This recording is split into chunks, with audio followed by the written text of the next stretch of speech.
warahmatullahi wabarakatuh. Waalaikumsalam warahmatullahi wabarakatuh. Halo teman-teman semuanya, sebelumnya balik lagi ke podcast seri kedua kami mengenai moderasi beragama. Nah, perkenalkan di sini kami dari tim KKN reguler angkatan 79 Posko 19 UIN Wali Songo Semarang. Di sini kita akan melakukan podcast seri kedua sebagai lanjutan dari podcast kita kemarin mengenai moderasi beragama. Telah hadir di hadapan kita Bapak narasumber kita yang hebat, Bapak Mas Hadi, Sarjana Pendidikan. Selamat malam Bapak. Selamat malam. Nah, sebelum kita memasuki ke inti acara yaitu podcast membahas mengenai moderasi beragama, terlebih dahulu mungkin Bapak bisa memperkenalkan diri Bapak secara singkat kepada teman-teman. Assalamualaikum warahmatullahi wabarakatuh. Waalaikumsalam warahmatullahi wabarakatuh.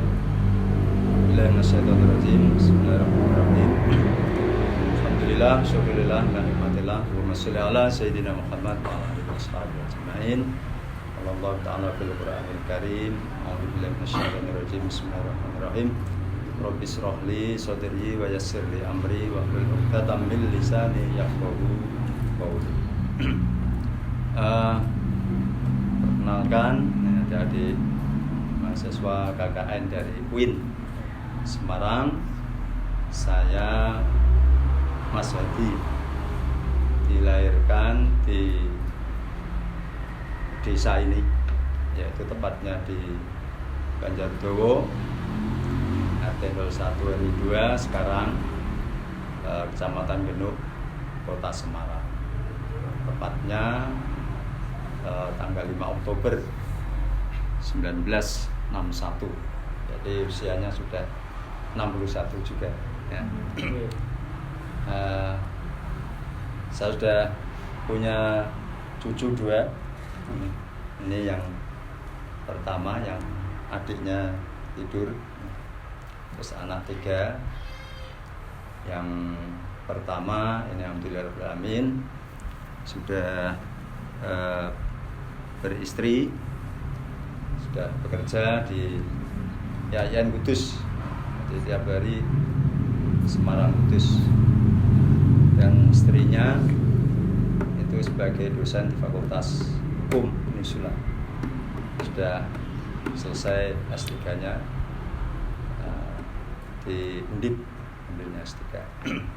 Yang kedua juga lulusan Unisula, Fakultas Syariah, lulus tahun lalu ya, tahun berapa? Mungkin 2020-an.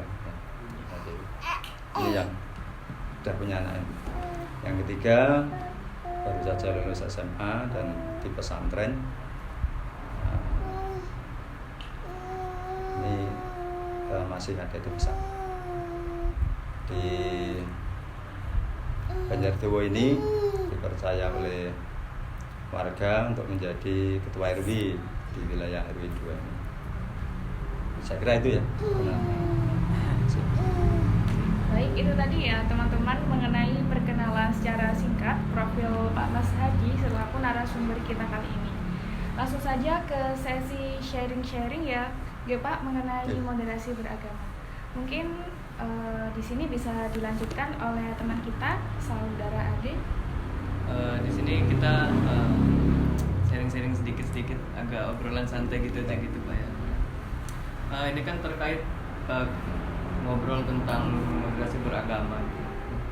Menurut Pak Mas Hadi, bagaimana makna toleransi sendiri Pak dalam agama khususnya Muslim? Menurut Pak? Ya. Jadi begini adik-adik, di toleransi ya. Toleransi itu kan kalau dalam bahasa Inggris banyak yang lihat kamus, itu artinya adalah kesabaran. Kalau toleran berarti sikap toleran. Nah, toleran dalam bahasa Indonesia itu salah satu sikap menghormati dan menghargai terhadap sesama. Sama itu juga menyangkut dari segi beragama. Jadi beragama.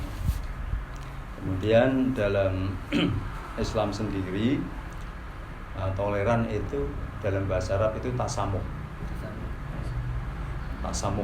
Tasamuh itu artinya juga itu saling menghargai, saling menghormati terhadap sesama. Itu ya. Berarti menurut arti istilah toleransi itu ya sikap toleran itu adalah saling menghargai, menghormati antar umat beragama kalau dihubungkan dengan agama. Berarti dalam konteks Islam sendiri makna toleransi atau moderasi beragama itu memiliki arti seperti menghargai antar umat yang lain, mungkin seperti itu. Ya, bisa dipahami. Mungkin setelah kita membahas makna toleransi itu ada sedikit ini Pak, apa sih Pak batasan-batasan tersendiri gitu menurut agama Islam? Ya. Jadi sebenarnya kalau ini kebetulan pandangan dari UIN ya. Kalau kita buka surat Al-Hujurat ayat 13 itu kan firman Allah, a'udzubillahi minasyaitonirrajim. Ya ayuhan nas inna ja'alnakum min dzakari wa unsa wa ja'alnakum syu'uban wa qabaila lita'arufu. Jadi Allah menciptakan manusia ini baik laki-laki maupun perempuan itu bersuku-suku, berbangsa-bangsa. Artinya karena apalagi di negara kita ini ribuan suku, kemudian bangsa, kemudian juga agama, keyakinan, kepercayaan. Masyarakat Indonesia ini juga sangat bervariasi. Maka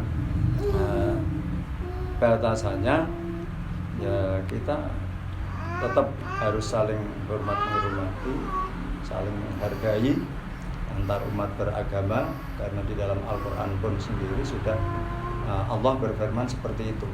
Kalau kita melihat tadi konteks ayat bahwa manusia itu berbangsa-bangsa, bersuku-suku, artinya pasti di sana banyak perbedaan-perbedaan.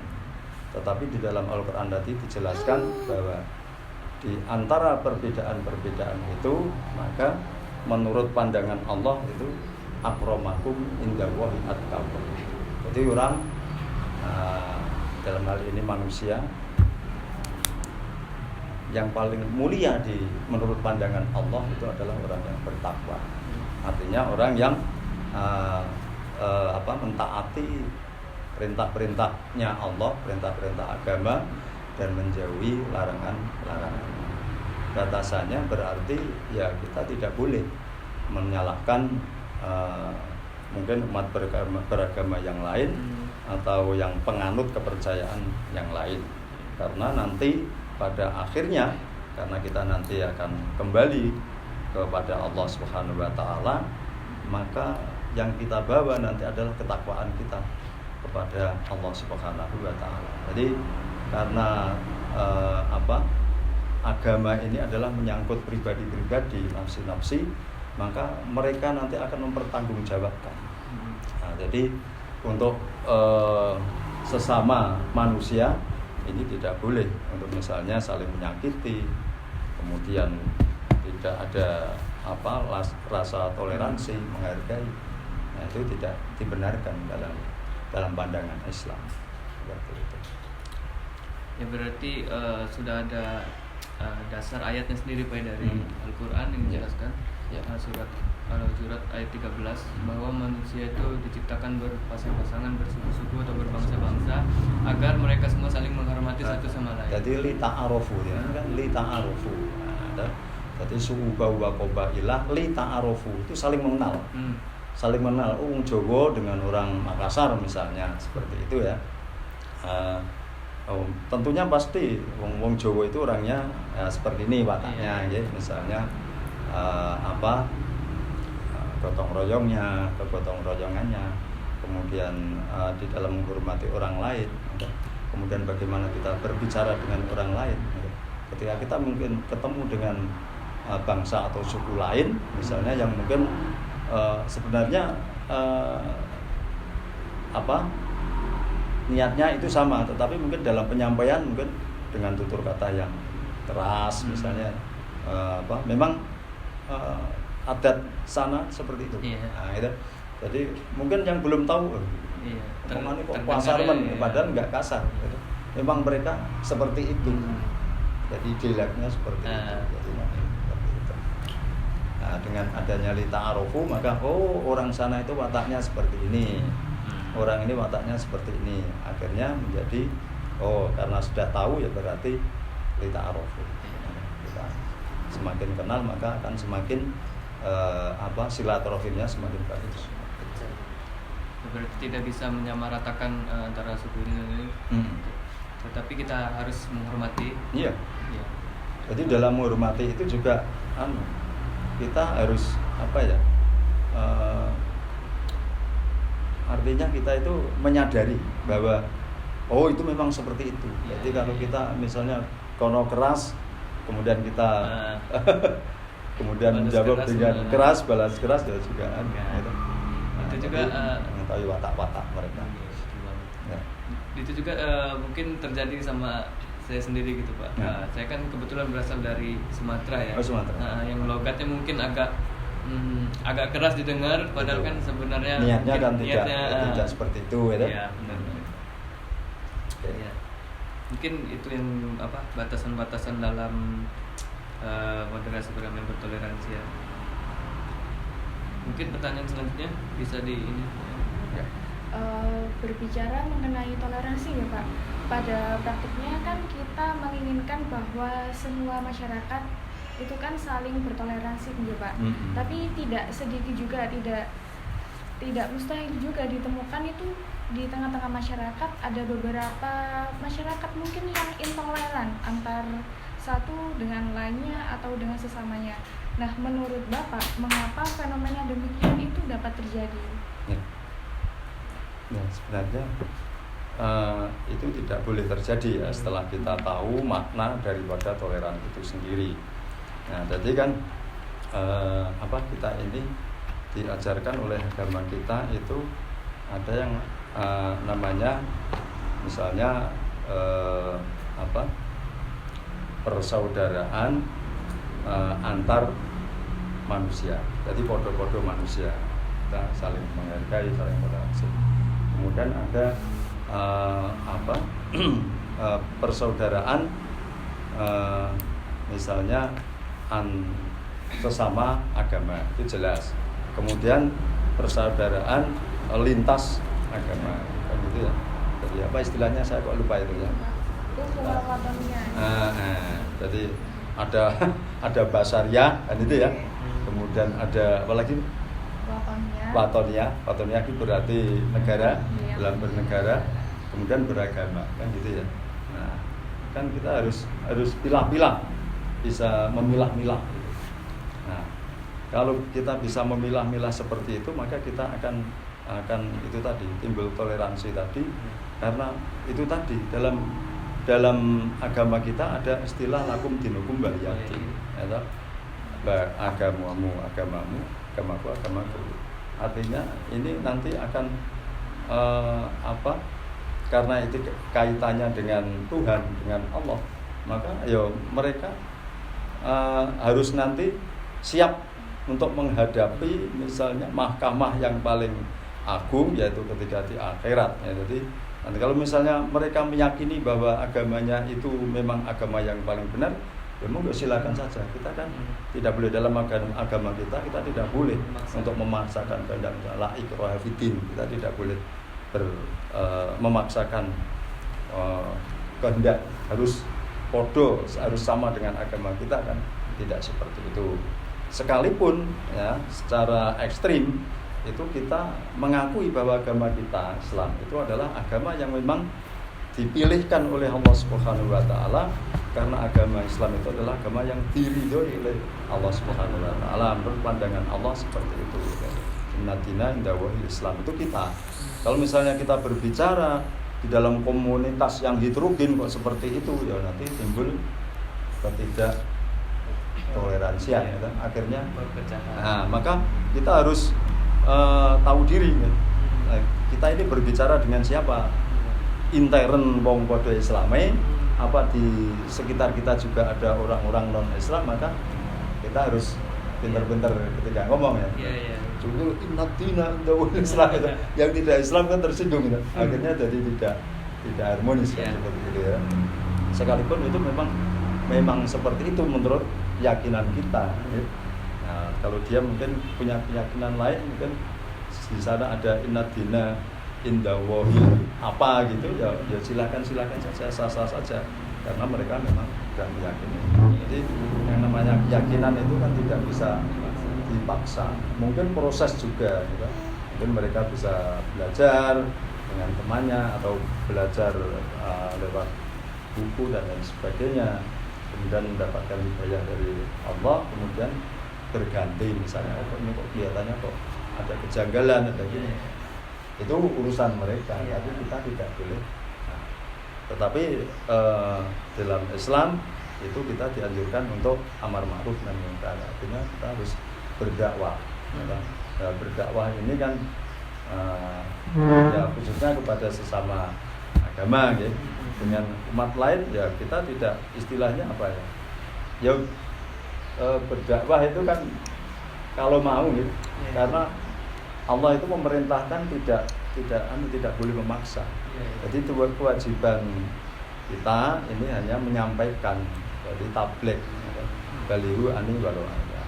Kemudian yang nanti memberikan hidayah itu Allah sendiri. Kalau misalnya mereka tidak mau ya silakan saja, kita tidak memaksa, seperti itu. Itu yang dimaksud.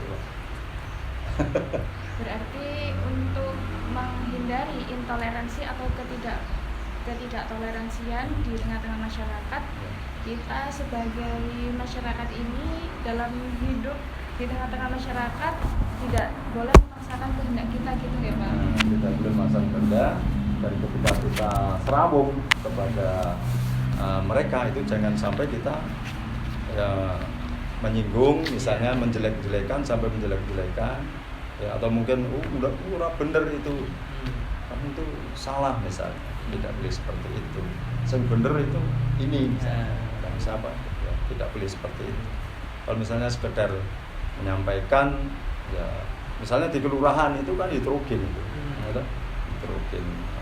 Tetapi alhamdulillah itu di Banjardowo ini kebetulan mayoritas itu Islam semua, bahkan hampir tidak ada, mungkin 99% lah Islam. Ada Pak RT 1 yang non Muslim ya, itu ya aktif juga, ya bagus ketika dia itu pertemuan di kelurahan juga, dan kita juga berusaha untuk, jadi jangan sampai kita itu ngomong endingnya itu ngepek dulu kemudian menyampaikan mereka. Jadi memang kita harus bisa menjaga, tahu diri lah, karena kita kan mayoritas di sini ya. Jadi jangan sampai itu menimbulkan mayoritas terus terhadap yang minoritas nggak adil misalnya, seperti itu ya. Terus misalnya kalau di Banjardowo ini misalnya di apa ya, organisasi misalnya RT RW itu juga, jadi ini kebetulan di RW 2 ini ada non muslim, ada beberapa keluarga itu juga. Kalau misalnya kita punya acara kondangan, misalnya ngirim doa terhadap orang yang meninggal, misalnya ada keluarga yang meninggal, ya mereka kita undang kan, mereka juga datang. Nah, cuma penyampaian kita kan, mari kita hadir di sini untuk mendoakan almarhum atau almarhumah ini, atau bagi bapak atau saudara yang beragama lain, mohon maaf untuk berdoa sesuai dengan keyakinan. Kita mengajak monggo berdoa. Nah, perkara tekan sana apa enggak? Itu alam. Itu bukan lapangan kita. Itu udah urusannya Allah. Berarti bentuk kerukunan di tengah masyarakat ini praktiknya sudah dijalankan ya Pak? Ya kalau di Banjardowo saya kira selama saya jadi ketua RW ya, belum ada permasalahan yang misalnya menyangkut masalah toleransi agama. Karena enggak ada. Belum pernah ada. Jangan pernah ya. Ya jangan pernah ada. Ya. Kalau di luar sana dulu pernah ada ketika akan ada pendirian gereja, itu ada demo-demo dari pernah. Berarti, Tapi sekian tahun yang lalu. berarti dapat kita ketahui sejauh ini bahwa kerukunan atau toleransi beragama di Banjardowo ini sangat tinggi ya Pak? Ya, sangat tinggi. Karena tadi prinsipnya itu tadi. Ya, jadi lakum dinukum baliyatin tadi yang kita pegang itu nanti urusan sana nanti kamu sendiri. Kan hidup ini kan pilihan ya. Nah, maka di dalam memilih itu jangan sampai salah kan gitu. Nah, terus kalau agama sudah menyangkut keyakinan. Kalau menurut keyakinannya mereka itu yang terbenar ya silakan saja.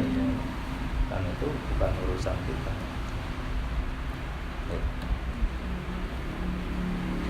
Berarti kalau menurut Bapak, apakah ada upaya-upaya tersendiri agar kita dapat memperkuat hubungan kita dalam melakukan kerukunan beragama atau saling toleransi antar umat beragama? Cara-caranya Bapak untuk memperkuat gitu kerukunan beragama?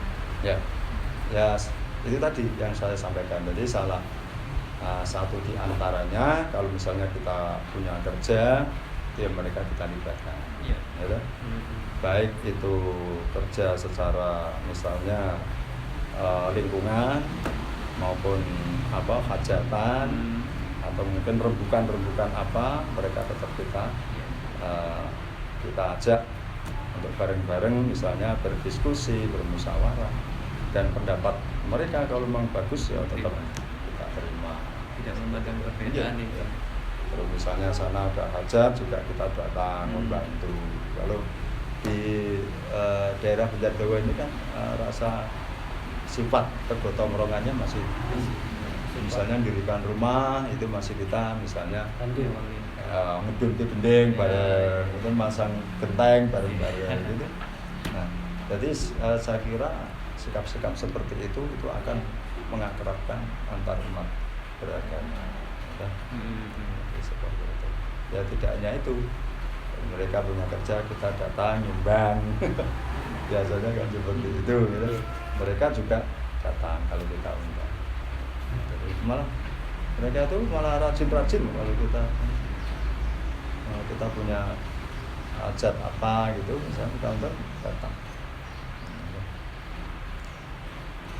Itu. Sambung yang lain. Berarti tidak memandang perbedaan, intinya siapapun yang berbeda tetap kita saling gitu ya. Rangkul. Nah, Ya. terus Ini di RT 5 itu malah mereka juga jadi pengurus RT. Jadi ini yang jenengan lewati tiap hari bilang ada itu. Iya. Pak Sugianto itu jenengan lewat noleh gini kan. Oh, ada gambar Yesus ya itu di rumahnya. Di kos-kosan Pak? Enggak ini loh. ini yang di samping Sebelah saya ini Iya, menghadap iya. sini. Oh Iya. iya. Nah, itu dia di RT aktif sekali itu. Ya. Ya, berhubung Bapak kan sudah lumayan lama mungkin Pak yang berkecimpung di dunia mungkin menjadi RW gitu di sini. Apa sih Pak menurut Bapak tuh faktor mendukung atau penghambat gitu supaya kita tuh saling erat gitu? Kalau yang untuk pendukung ya, atau yang mungkin bisa menjadi separatis tuh perpecahan gitu Pak. Faktor-faktor yang terjadi. Faktor yang menyebabkan perpecahan. Iya. Ya, itu sebenarnya karena ketidaktahuan dari masyarakat itu sendiri tentang bagaimana seharusnya kita itu menyikapi perbedaan. Jadi perbedaan itu bukan berarti membuat kita ini jauh, bahkan tidak ada, tetapi dengan adanya perbedaan itu justru malah harusnya kita harus semakin semakin dekat. Iya. Ya, karena memang Allah itu tidak ada menciptakan misalnya dua makhluk yang sama persis, itu enggak ada. Walaupun itu anak kembar itu enggak bisa persis. Nah, ini menandakan bahwa memang perbedaan ini justru untuk mengajak kita untuk saling menguatkan, ya, saling menguatkan, saling membantu, untuk agar tidak terjadi itu ya kita harus terutama para pemimpin agama itu yang harus bijaksana. Bagaimana dalam menyampaikan misalnya dakwah agama itu kepada umatnya, jangan sampai itu ajarannya itu justru malah membuat perpecahan, membuat intoleransi. Misalnya seperti saya, gitu. Ini kan di sini dianggap orang sepuh ya, memang sepuh ya. Dan 61. Ya, itu juga harus gitu, nggak boleh saya ngomong misalnya agama yang paling benar itu. Mungkin kepada jamaah saya mungkin saya bilang seperti itu, bilang seperti itu. Tapi kan gurine harus tapi lakum dinukum waliyadin, kita tidak boleh memaksa, biar kecuali mereka misalnya sadar dengan hatinya sendiri, kemudian ya silakan saja. Atau mungkin ada orang jamaah saya misalnya, dia kok murtad dari ya mungkin karena ketidakberhasilan pemimpin pembina agama setempat itu juga, mungkin dia dalam menyampaikan itu belum bisa diterima dengan baik, sehingga mereka lepas dari kita. Dan mungkin merasa orang diperhatikan, terus akhirnya lari untuk gabung ke yang lain. Jadi intinya kurangnya edukasi yang mungkin edukasi yang mungkin menyebabkan terjadinya perpecahan itu sendiri. Ya memang kalau pada sama jamaah itu memang kita harus istilahnya apa ya, ekstrim lah. Ini yang paling benar, jangan sampai kamu kan gitu. Tapi kepada jamaah. Nah, pada jamaahnya sendiri, jadi kan tertutup. Tapi ketika kita dengan yang lain ya jangan berbicara seperti itu. Perkataan semu aja itu juga tidak diperbolehkan, kan orang yang ngerti kan mesti wah ini nyerempet saya. Itu juga penyebab perpecahan kan juga gitu. Kecuali kalau mereka datang misalnya ngajak berdiskusi tentang agama lah, kita harus kan itu. Jadi mereka datang, dengan kita mendatangi terus ngomong masalah itu berbahaya. Kayak apa? Kemarin yang terbaru itu kan Gus Miftah dengan siapa itu penyanyi yang lagi tenar sekarang itu. So, Farel. Itu kan ternyata Farel itu kan bukan muslim ya. Nah, itu kan kubu sebelah ngomong katanya Gus Miftah itu gampangannya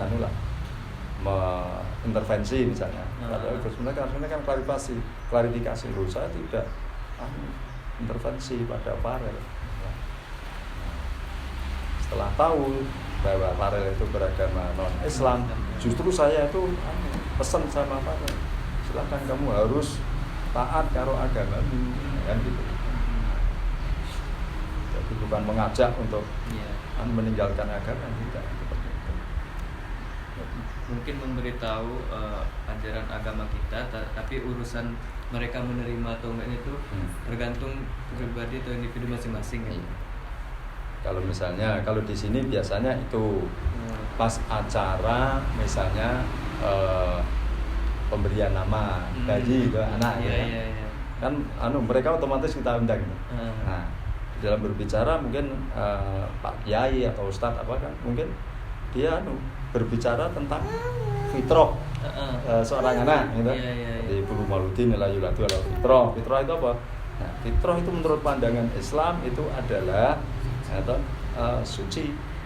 Suci itu apa yang dimaksud dengan kesucian ini? Nah, terus nanti bacakan ayat yang itu. Jadi yang dimaksud suci itu adalah, atau yang dimaksud fitrah itu adalah Islam kan gitu ya. Jadi sebelum ruh itu dimasukkan ke dalam jasad janin itu Allah sudah berpesan, ya, berpesan. Apakah kamu roh mempercayai bahwa saya ini Tuhanmu? Maka roh itu menjawab, qalu bala syahidna, ya Tuhan, ya, saya percaya dan bersaksi bahwa Engkau adalah Tuhan saya kan. Itu ketika masih berada di dalam alam roh, dan itu ya kepada semua roh yang ditiupkan oleh Allah untuk ke dalam janin. Semua tadi orang Amerika, orang Afrika, orang Asia, gitu. Semuanya itu sebelum dimasukkan ke dalam janin itu semuanya ditanya, nah, itu namanya fitrah. Maka kewajiban orang tua itu harus menjaga kefitrahan itu supaya anak itu tidak lari dari fitrahnya.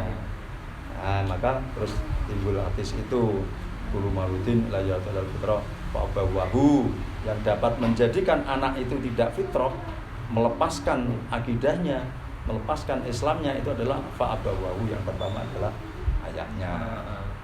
Ya, fa abawahu yang menjadikan yunasironihi, majisanihi, Yahudi dan lain sebagainya.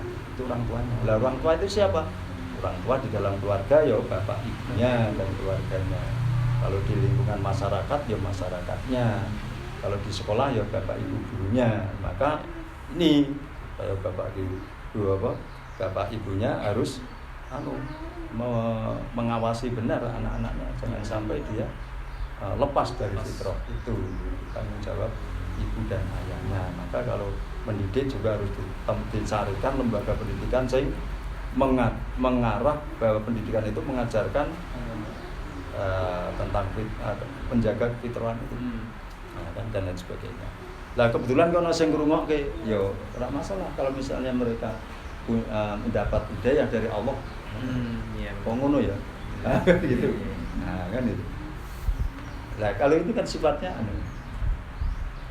kalau itu tidak ya, tidak intoleransi, karena kita kan berbicara, kita itu berpesan karo wong tuane iki. Sedangkan mereka ngrungokke gitu, kalau cocok ya silakan kalau enggak ya monggo kalau. Jadi gitu. Terus selanjutnya pengalaman Bapak juga nih sebagai RW di sini. Pernah nggak sih Pak ngalamin atau melihat gitu perpecahan yang terjadi antara umat ini dengan umat itu, misalnya umat Muslim dengan Kristen atau yang lain? Tadi yang saya bicarakan, jadi sebelum ada gereja besar itu kan dulu di daerah Karangkoto sana itu orang-orang Nasoro, orang-orang Kristen ya, Kristen atau Katolik itu di dalam katakanlah beribadah gitu ya, menggunakan salah satu rumah penduduk ini. Mungkin agak lebar mungkin ya, atau agak besar, itu dibuat itu cara Islam yang untuk pengajian. Nah itu padahal masyarakat kanan kirinya itu mayoritas Islam. Nah itu kan akhirnya mereka terganggu. Kan misalnya pas ada acara itu kan biasanya ada nyanyian kudus apa itu ya. Nah itu akhirnya kan merasa terusik, akhirnya ya diklarifikasi dulu gini, jangan seperti ini kan rumah, jangan dibuat tempat ibadah kan gitu. Nah ini kan sementara, nanti kita akan buat. Nah, waktu itu kemudian buat di daerah situ, di daerah tempat itu belum sampai jadi tapi dia dirusak. Waktu itu sempat ramai itu, alasan mereka karena yang pertama ini penduduknya yang beragama Kristen itu hanya beberapa dan yang lain itu adalah di luar dari kelurahan itu, bukan warga situ. Ikut campur ya? Dari sana-sana situ. Iya, iya, iya. Nah ini yang membuat warga setempat itu terpancing emosi. Terus akhirnya dicerita ramai sempat jadi apa ya permasalahan ya itu dulu seperti itu. Jadi ya karpe itu kalau tidak maksudnya mendatangkan orang dari lain daerah itu ya nggak apa-apa kan misalnya, tapi karena itu justru orang-orangnya itu dimobilitasi ke situ, nah, akhirnya malah Jadi masalah. ya kecuali kalau memang tempat ibadah beneran itu monggo silakan aja. Nah, itu pun yang di kawasan Banjarbaru itu juga dulu di demo, tapi tetap jalan. Jadi sampai sekarang dan nggak ada jemaahnya, nggak ada dari luar sana. Ya. Jadi memang tidak bisa berkembang di daerah Banjarbaru ini selain Islam tidak bisa berkembang bagus. Jadi paling ya hanya misalnya tadinya bapak ayo anaknya putune dan terusnya tidak bisa mengajak yang lain. Generasinya ya hanya itu turun. Bahkan itu mungkin ada yang karena di peristri mungkin orang Islam lain akhirnya keluar dari itu jadi Islam. Dan itu banyak yang seperti itu. Karena saya golek pasangan itu sedangkan misalnya cewek ya, itu nanti sudah berumur itu nggak ada yang lamar itu. Terus akhirnya kan terus tiba orang Islam gelem wis akhirnya. Ya nak gelem kok melu aku gitu, keluar dari keluarga. Banyak itu. Jadi intinya itu udah pernah lah terjadi miskom antara umat satu dan umat lainnya gitu. Pak, berbicara mengenai perselisihan atau perpecahan itu tadi nggak Pak antar umat beragama. Nah, menurut Bapak bagaimana upaya yang harus kita lakukan ketika ada perselisihan itu tadi Pak? Kalau yang kasus di Karanggroto dulu itu sampai di tingkat kota kan nggak salah itu Beritanya itu. Iya, itu ditangani sama itu Sospol waktu itu Pak Seno apa namanya. Nah itu pokoknya sampai itu. Jadi karena warga setempat kan sudah emosi lah gampang. Iya. Jadi ya nggak bisa. Kalau sudah seperti itu harus yang lebih atas. Jadi memang gitu. Jadi termasuk pendirian gereja itu mencari tanda tangannya itu kan harus tanda tangan persetujuan warga dan macam-macam. Itu memang banyak dia, tapi dia mencari tanda tangan bukan dari warga setempat. Yang jadi persoalan kan itu warga setempat itu mayoritas pada tidak setuju itu adanya pendirian gereja di lingkungan komunitas Muslim. Itu hanya beberapa orang saja membuat gereja sebegitu besar kan gitu. Nah, ternyata umatnya itu jamaahnya itu tadi mobilisasi dari tempat-tempat lain. Itu tidak ada dukungan misalnya dari umat yang Kristen itu tidak ada dukungan dari yang lain dari sendiri untuk mendirikan gereja. Nah ya, artinya karena mereka tuh paling hanya berapa keluarga gitu yang ada. Misalnya beragama itu ada berapa keluarga, kemudian awalnya menempati rumah, kemudian membuat sebelahnya lebih besar lagi, sudah tercium oleh warga, akhirnya digagalkan, kemudian itu ada kawasan Terboyo itu, kemudian dari sana memang jauh dari warga dari sana, kawasan pabrik, jadi warga ya ke sana. Kalau di Meno itu, gereja Meno itu kan gereja Jawi itu ya, Meno itu waktu itu jadi itu saya masih kecil dulu, ada mantri gitu ya, mantri yang ditugaskan kalau dulu kan namanya belum puskesmas ya, namanya pokoknya balai kesehatan gitu. Nah, itu kebetulan orang Kristen, ya itu sing warga bisa direkrut sama Pak Mantri itu ya mulai dari gereja itu. Jadi mantri gitu tuh mungkin periksa sudah biasa bayar misalnya seperti itu. Terus mungkin dikasih apa-apa gitu tuh. Pendekatannya caranya seperti itu ya. Nah, dulu. Dan waktu itu kan banyak yang ya ora banyak ya, paling ada yang mungkin karena orang kuat imannya apa iya. itu. Nah, setelah itu ya itu. Kalau sekarang udah generasi ketiga, jadi maune mbakne anaknya putune. Tapi sekarang sudah meninggal, Pak Mantrinya sudah meninggal. Ya hanya ini. Misalnya di daerah itu di RW 1 itu ada. Iya, dekat pintu itu tuh. Nah, itu ya itu hanya segitu. Dan itu tidak semuanya, hanya dulu itu hanya 2 keluarga. Artinya tadinya satu keluarga. Itu tokoh. Oh, itu tokoh. Nah, tadinya tokoh cekal dulu. Mau Iya. istrinya karena tidak akhirnya minta cerai. Istrinya. Nah, istrinya minta cerai terus dia nikah lagi lah. Kawin lagi. Nah, terus ya anaknya, cucunya, dan ketika sampai di cucu itu sudah ada yang lari dari Kristen karena beristri orang Islam, kemudian ada yang masih mempertahankan sampai sekarang. Hanya beberapa keluarga. Terus dulu merekrut tonggo-tonggo sebelah mau, tapi sekarang sudah kembali lagi. Oh iya. Ya.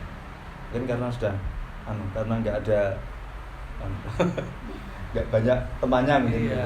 Kurang power.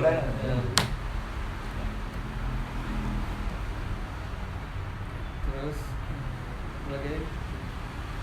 Terus begini Pak, membahas mengenai toleransi, ini kan merupakan nilai karakter atau salah satu nilai pendidikan karakter yang sangat penting ditanamkan sejak dini kepada anak-anak.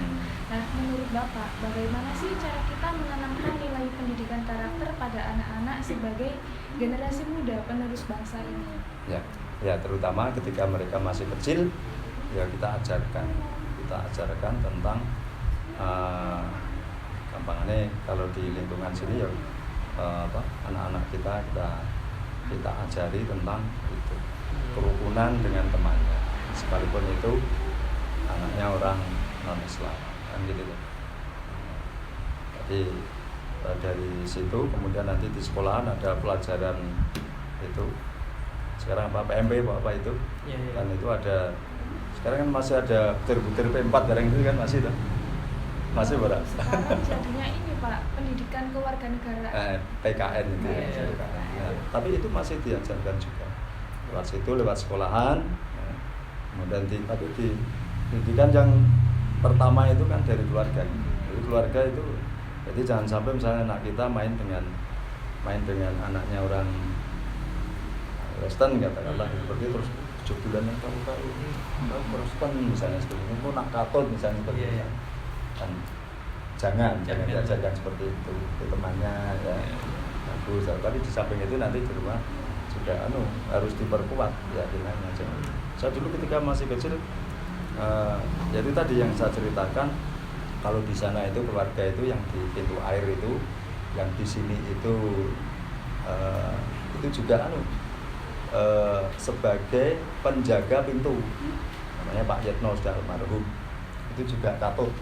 Nah itu kristenisasi. Nah itu jadi terus punya anak tapi anaknya tidak Kristen, terus tapi cucunya itu ikut Kristen, karena bapaknya kembali ke Semin sana dari Yogyakarta, terus anaknya itu ikut bayi itu, akhirnya kan nah terus saya juga waktu kecil sering main ke situ kan, soalnya kan cucunya itu dengan saya sebaya bulan situ. Nah itu bayi itu kan kan itu nyanyi dari sore gitu tuh. Sore itu habis asar itu dulu kan halaman itu luas-luas jembar-jembar kan. Rumputnya itu bagus itu. Dia sini Rene dinyanyi.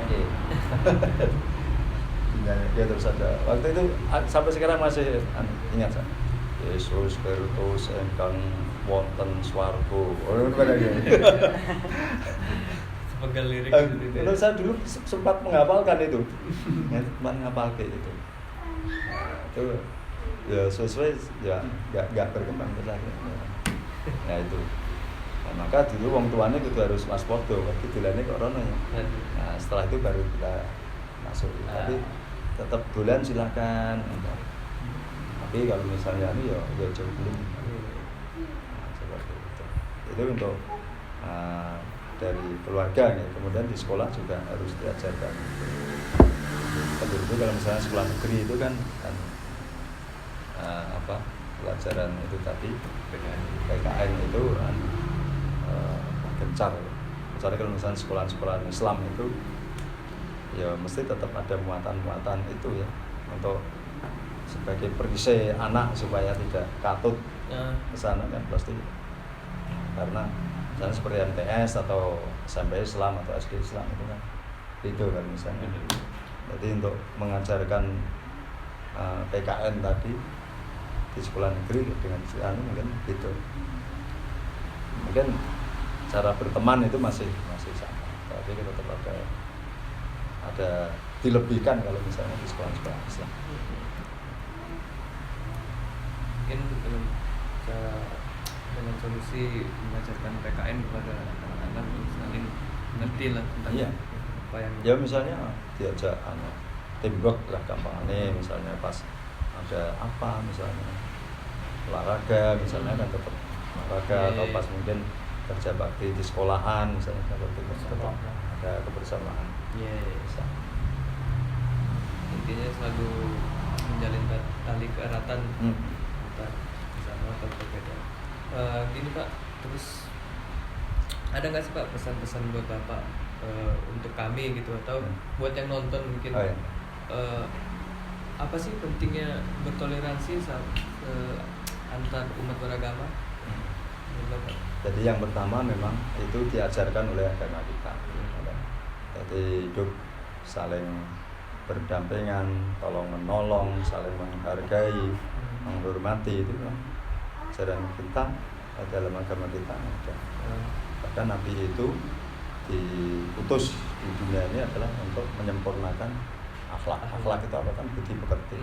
Budi pekerti kan mesti untuk sesama atau tidak untuk kita sendiri. Nah, kan berarti kan itu diajarkan untuk saling silaturahim, ta'aruf tadi, ta'arufu.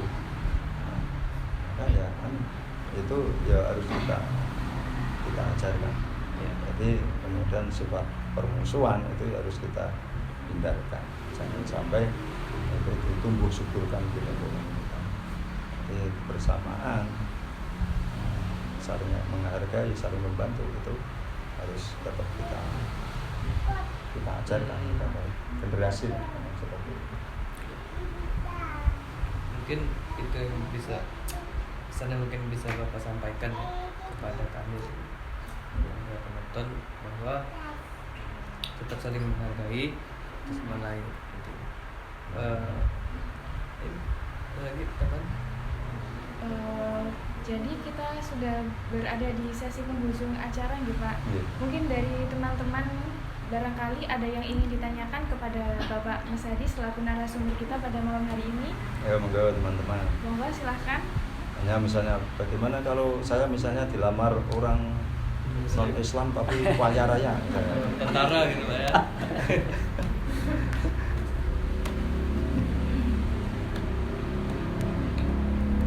Mungkin dari saya sedikit ada pertanyaan Pak, mungkin agak gimana ya, agak tidak relevan lah dengan moderasi beragama, tapi saya ingin misalkan Allah tuh kan menciptakan kita bersuku-suku, berbangsa-bangsa, cuman kan di belahan dunia lain kan pasti ada Pak, seperti suku yang pedalaman sekali gitu, tidak deteksi teknologi di dalamnya. Itu gimana sih Pak? Cara mereka misalnya mengenal Islam. Artinya kan mereka hidup tanpa agama, tanpa arah mungkin. Terus apakah mereka nanti di hari penghakiman kelak, apakah dengan ketidaktahuan mereka itu akan menjadi orang yang mungkin disiksa juga gitu? Jadi kalau di Al-Quran itu kan, jadi ketika kan ada pra-Islam, gitu, pra-Islam, Islam, terus pasca. Kalau pra-Islam, orang-orang yang ada di dalaman katakanlah seperti itu. Kan setiap kurun itu pasti ada nabi, ada rasul yang mengajarkan tentang keberadaan Tuhan. Bahkan sejak Nabi Adam ya, para nabi, para rasul itu diutus oleh Allah untuk memperkenalkan umat kepada Tuhannya. Jadi kalau agama itu dari dulu kala, sejak Allah itu menciptakan makhluknya yang namanya manusia, itu Allah mengajarkan bahwa Tuhan itu hanya satu Allah. Monoteisme. Tuhan itu yang satu. Allah itu. Cuma dulu itu belum dikenal namanya Islam. Iya. Terus intinya agamanya itu tauhid. Sedangkan syariatnya itu ya sesuai dengan kondisi saat itu. Misalnya ketika Nabi Adam itu sholat misalnya. Nabi Adam itu sholat, tapi sholatnya mungkin itu ketika berbeda dengan umatnya Muhammad. Kan gitu. Intinya bahwa Allah itu mengajarkan yang pertama kali adalah mengenalkan dirinya itu adalah zat sang pencipta yang maha tunggal, itu yang hanya satu, yang esa, tidak ada tandingannya. Orang yang membuat tandingan dengan Tuhan berarti mereka disebut sebagai orang yang musyrik. Itu dari Nabi Rasul terus itu ajarannya seperti itu. Ajarannya seperti itu.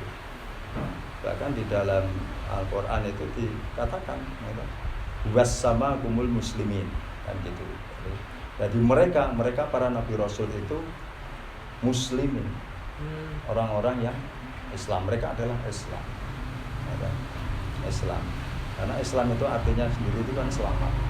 Selamat, sejahtera. Jadi barang siapa, siapapun yang mengakui adanya Tuhan itu hanya satu, tidak ada tandingan, itu termasuk orang yang selamat. Ada Islam. Dipakai untuk agama kita Islam. Kalau dulu kan tahu. Nanti orang yang umat yang mengesahkan Allah itu disebut Islam. Kemudian ketika Ibrahim misalnya, turunnya Nabi Ibrahim itu kan akhirnya ketika itu Ibrahim dalam pencarian terhadap Tuhannya itu kan karena masyarakatnya saat itu sebagai penyembah patung, penyembah berhala, termasuk ayahnya, dia kan penasaran itu sampai kok nyembah patung itu siapa? Ketika melihat bintang, mungkin itu Tuhan saya, karena itu ketika tengah malam petang gedeg dia yang menyinari. Tetapi kok kemudian hilang, berarti itu bukan Tuhan saya. Tuhan itu tidak mungkin hilang, lenyap dari pandangan saya.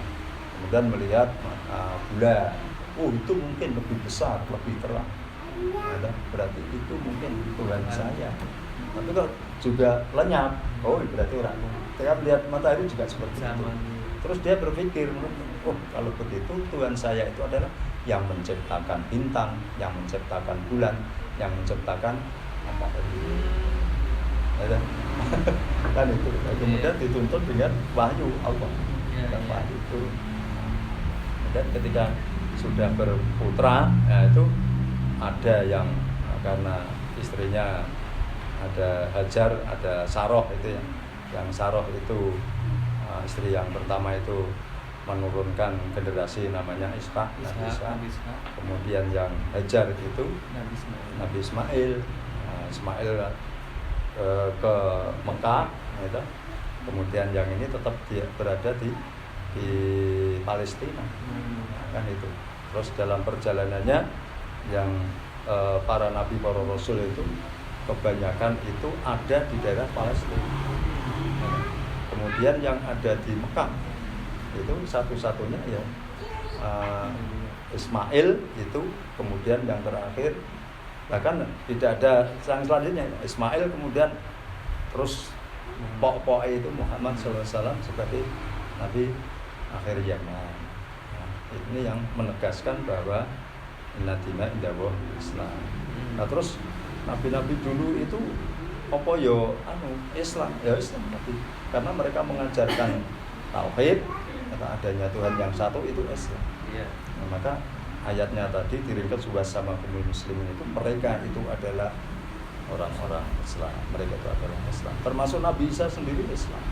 Karena Nabi Isa itu ketika masih bayi dia berbicara anak Abdullah atau anak Abdullah. Aku adalah hamba Allah. Bukan Tuhan. Anak Abdullah. Saya diberi wahyu. Saya diberi kitab namanya Injil. Saya diutus untuk kaum Bani Israel kan itu. Antaranya itu yang diajarkan Injil itu mengajarkan tauhid.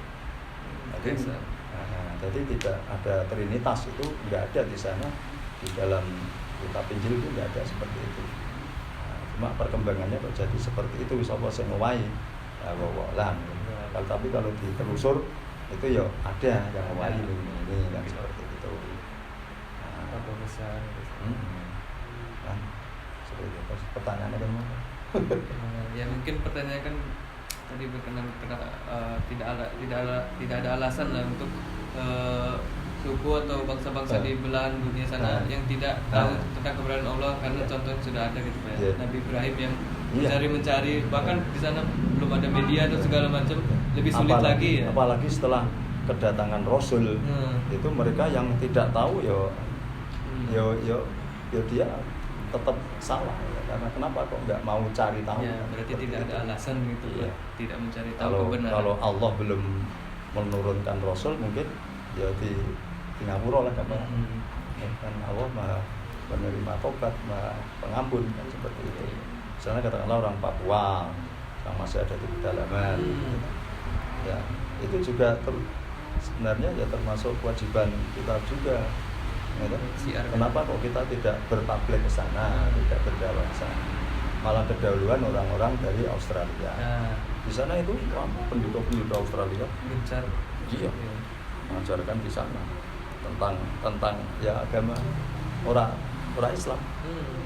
Terus apa yang menjadi kebutuhan mereka dipenuhi oleh mereka, misalnya air, apa, pokoknya fasilitas umum sama.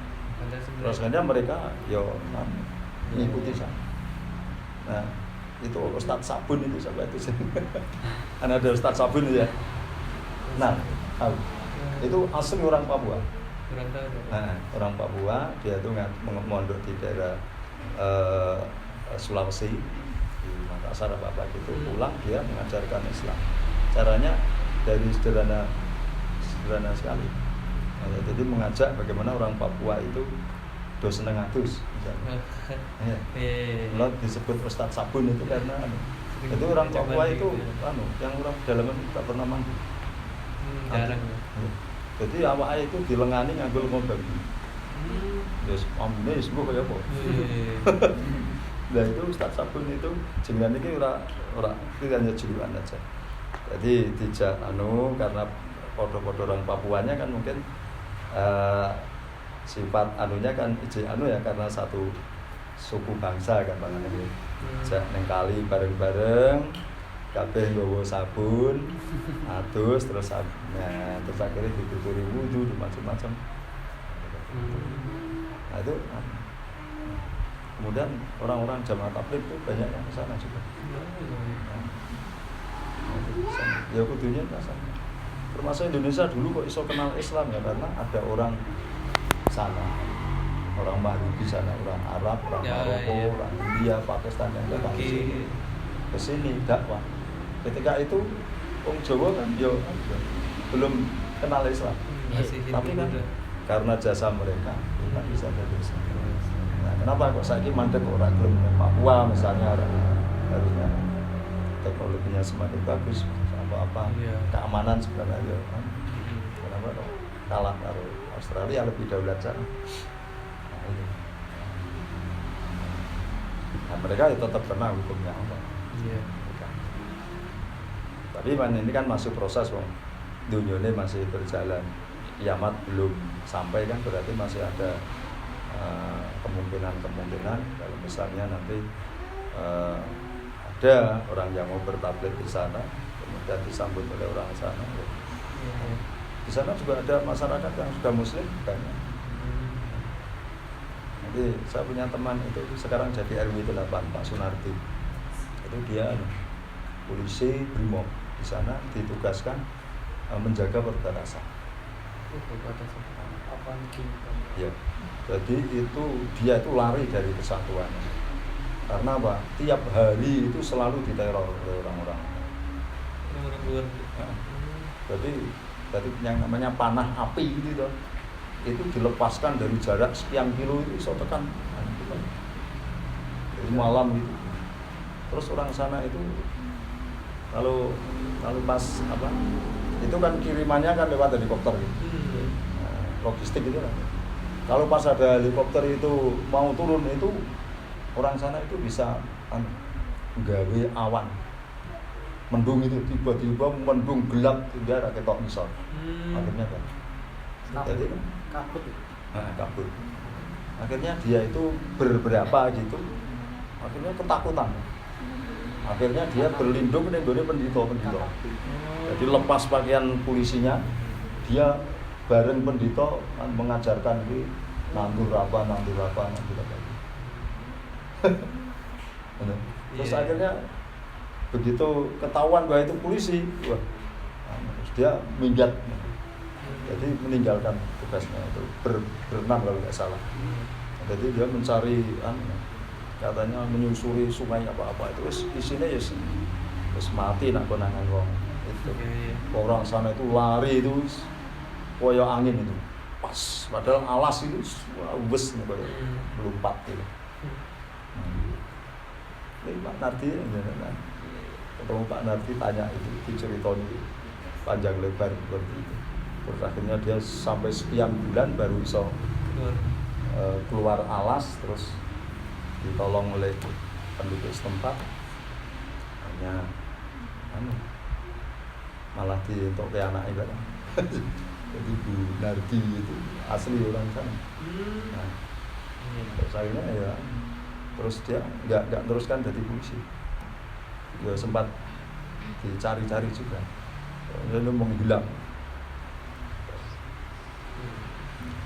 Karena taruhannya itu bukan ini itu nyawa juga. Jadi temannya 6 itu mau keluar, itu ono sing dicopot ulo mati, ono sing dicopot nyamuk mati. Itu jadi dia karo kanca tinggal loro tok keluar dari hutan itu karena dia tok Pak Nardi sama teman. Tahan hidup ya jadi ya alhamdulillah itu habis sekarang gitu. Jadi ya tetap kena hukumannya Gusti Allah ya. Karena memang Rasul terakhir kan Muhammad dia tidak berusaha mencari itu ya berarti malah yang sebenarnya kalau manusia itu berpikir pasti segala sesuatu itu ada penciptanya ya, makanya dari situ dia bisa mulai mencari kebenaran.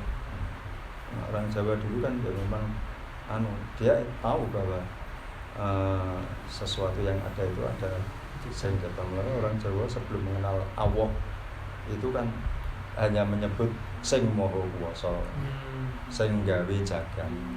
Sapa kuwi kan Allah kan. Iya. Saya ono sing aran yang manon, yang widi, yang ini kan karena Hindu gitu. Iya. Buddha Hindu kan lebih dulu masuk ke Indonesia. Iya. Agama tertua. Ya. Itu yang dipercaya dulu sebelum mengenal Tuhan yaitu animisme, dinamisme, yaitu lama itu percayaan itu. Dan datang Hindu, Buddha ya, Hindu, baru Islam masuk. Kristen dulu malah, karena dibawa oleh penjajah. Jajah. Oleh penjajah. Penjajah, baru Islam muncul kemudian lewat Wali Songo itu. Sebenarnya Islam itu datang ke Indonesia sejak abad 6 atau 7 gitu ya, tapi kan tidak berkembang. Mandek nenggone Pasai sana kan. Aceh. Berapa saya? Nah, di sana. Kenapa nggak bisa sini? Jadi abad berapa tadi? 67 itu kan berarti tahun 700-an. Itu sampai 1400-an itu ya tidak banyak pemeluknya. Tapi begitu sudah sampai 1400-an itu runtuhnya kerajaan Majapahit, adanya Wali Songo. Wah itu sporadis Islam berkembangnya pesat. Ya. Bukan banyak kerajaan-kerajaan di Pulau Jawa. Kerajaan Islam juga. Ya, soalnya itu jangan baca bukunya kayak Dokter Raden Sunyoto. Itu kan dia buat buku itu. Jadi kenapa kok itu ternyata jadi Indonesia ini diselimuti dengan mistik. Nah, itu yang bisa membuka itu Wali Songo. Nah, mistik itu apa? Yaitu aliran kepercayaan. Yaitu yang sebenarnya menyelimuti orang Jawa saat itu, sehingga mereka saat itu tidak kepencet tertarik dengan Islam. Tapi begitu Wali Songo yang mendakwahkan untuk langsung Kepencet. Ya, pas sekali. Soalnya metodenya yang jitu gitu ya. Nah, berkembangnya cepat. Maka 700 tahun Islam sudah berada di Indonesia, tapi hanya berkembang di sana Pak. Ini jenengnya Sumatera, Aceh gitu. Orang Teganti terutama Aceh. Ya. Tapi begitu tahun itu ternyata, sampai negara Majapahit runtuh, runtuh artinya berganti kerajaan Islam.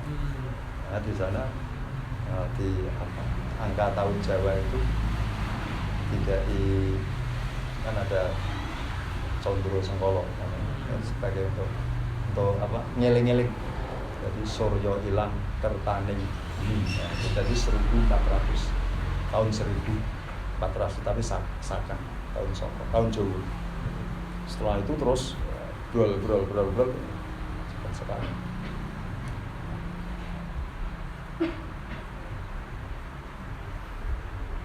Saya dulu itu sekolahnya yang Tarbiyah, Fakultas Nisula. Tarbiyah. Tapi saya Nisula. tapi nggak sampai selesai. Waktu saya itu dulu ujian kalau di universitas swasta itu 2 kali. Ujian lokal dulu, setelah ujian lokal baru ujian negara 2 kali.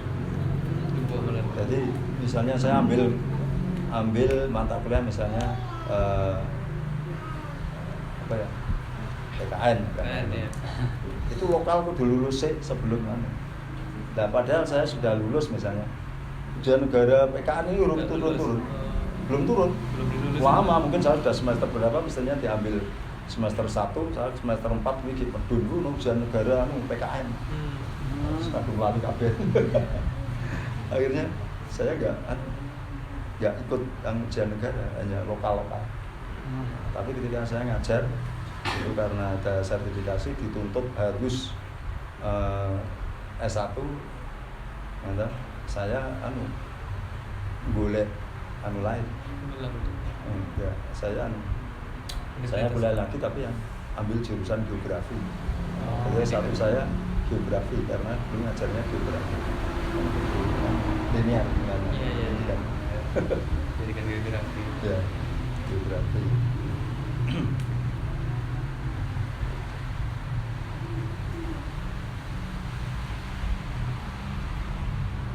Mungkin gitu aja perbincangan santai kita pada malam hari ini. mungkin Aim bisa sekaligus closing apa gimana? Jadi terima kasih untuk Bapak sudah menyampaikan banyak Iya. pengetahuan baru kepada kita. Kami selaku mahasiswa KKN Puskesmas Wali Songo Semarang sangat berterima kasih kepada Bapak yang telah berkenan Sama. menjadi narasumber kami. Iya. Dan juga kami mohon maaf ya Pak apabila banyak salah kata atau tutur kata yang Iya. mungkin kurang berkenan di hati Bapak. Ya. Iya. Mohon dimaafkan. Ini justru kami dan keluarga semua minta maaf ini nggak ada minum-minuman. Harusnya kan kok ngombe-ngombe. Jadi mau mari langsung ngomong itu jadi lali ya. Ya mohon maaf atas penyambutan kami yang sudah optimal ini kok. Tamu berarti suku apa-apa. Maaf dan selama ada di Banjardowo ini apa yang sudah diberikan ke warga Banjardowo bermanfaat. Amin. Amin. Nanti bisa segera lulus Amin. dan cita-citanya bisa tercapai. Amin. Mungkin ada yang melanjutkan di S2 atau mungkin orang nikah ya. Kerja gitu ya. Dan bermanfaat semua. Jadi kalau sudah menjadi orang besar ya jolali kalau Banjardowo. Misalnya tak nilai yang menjadi KKN di sana. Sing Pak Mas Etika iki ono apa ora.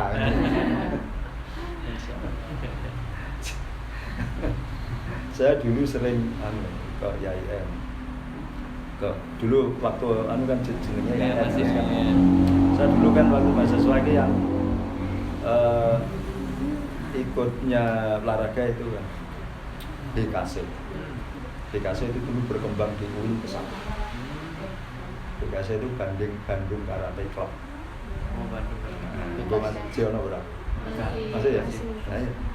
Jadi kalau misalnya ujian kenaikan tingkat sabuk itu pas di sana. Karena kan daerah ngalian ya. Iya, ngalian. Itu kan bukit-bukit itu gojlokannya di sana. Silakan. Ya, orang itu bawa sandal lepas itu padahal dari UIN ke ngalian kono ora waduh Mbak. Lanjut banget lagi. Bisa. Jadi Nisula itu yang ngajar TKC itu kan mahasiswa dari UIN kan. Iya, Itu masih iya, banyak. iya. Ada guru besarnya di Bandung sana namanya Pak siapa itu Pak? Udah lama. Wah lama tahun berapa tahun 86 saya. 86. Jenengan harus digawe Bu. Malah belum ketemu orang tua. Oh iya. 86 belum lahir. Loh. Oh iya toh. Enggak, kalau orang tua udah cuman masih kecil lah. Gitu ya. Bisa begitu. Oke.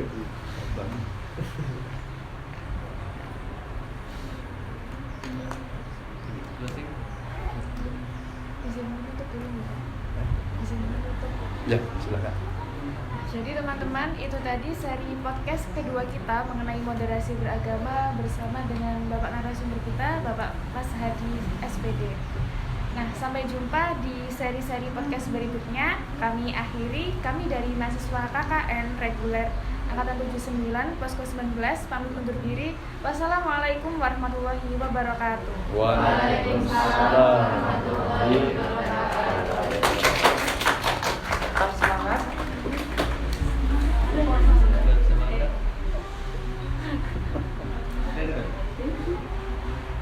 Kayak kecil.